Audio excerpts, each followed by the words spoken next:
পার্কের মধ্যে অবস্থান করছি। আপনাদের সামনে ডিসি পার্কের যে চিত্রটি তুলে ধরব, এটি হচ্ছে রাতের যে সৌন্দর্য, সেটা কিন্তু আমরা এখন উপভোগ করব। সচরাচর ডিসি পার্কের যে আমরা সৌন্দর্যটা উপভোগ করি সেটা হচ্ছে দিনের বেলায়। এখন কিন্তু দেখতে পাচ্ছেন রাতে অসংখ্য দর্শনার্থী এখানে এসেছেন এবং তার সাথে ছোট ছোট শিশুরাও এখানে উপস্থিত হয়েছেন। তো চলুন ভিউয়ার্স, এখন তাহলে উপভোগ করি রাতের ডিসি পার্কের সৌন্দর্য।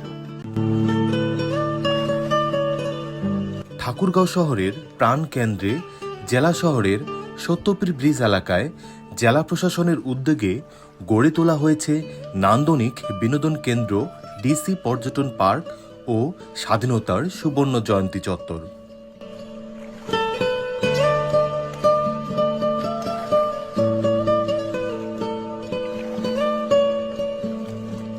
জেলা প্রশাসনের বাস্তবায়নে ও তত্ত্বাবধানে আধুনিকতার ছোঁয়ায় সকল বয়সের মানুষের ভিন্ন ভিন্ন সুযোগ সুবিধা রেখে এই পার্কটি নির্মাণ করা হয়েছে।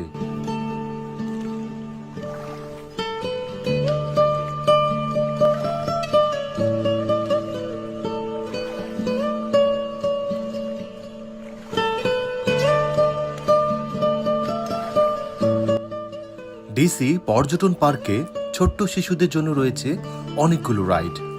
পার্কের সবুজ প্রকৃতি খুব সহজেই এই অঞ্চলের মানুষদের আকৃষ্ট করে।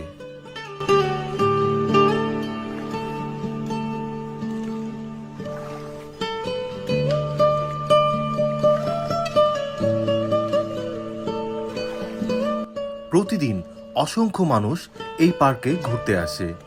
ঠাকুরগাঁও শহরের কেন্দ্র হতে জায়গাটির দূরত্ব মাত্র 1.8 কিলোমিটার।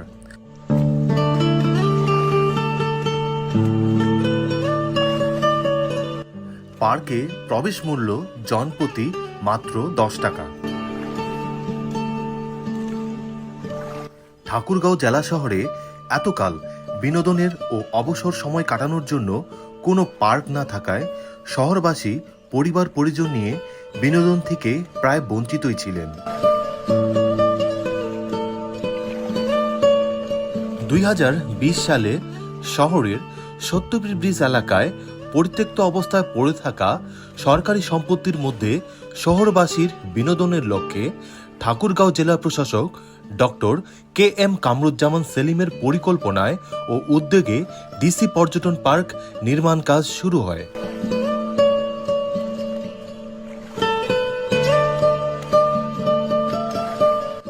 জেলা প্রশাসনের বাস্তবায়নে ও তত্ত্বাবধানে আধুনিকতার ছোঁয়ায় সকল বয়সের মানুষের ভিন্ন ভিন্ন সুযোগ সুবিধা রেখে এই পার্কটি নির্মাণ করা হয়েছে।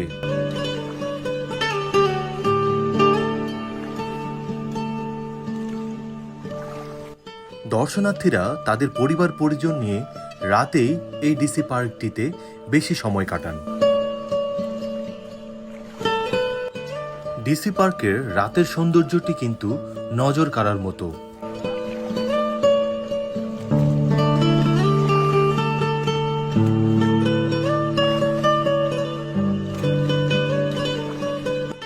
বর্তমানে পার্কটি সর্বসাধারণের জন্য উন্মুক্ত করে দেওয়া হয়েছে। তো ভিউয়ার্স, ভিডিওটি আপনাদেরকে কেমন লাগলো তা কিন্তু কমেন্টস করে জানাতে পারেন। ভালো লাগলে আমার এই পেজটিতে ফলো দিয়ে রাখুন। আজ তবে এ পর্যন্তই, দেখা হচ্ছে আবার নতুন কোনো ভিডিওতে।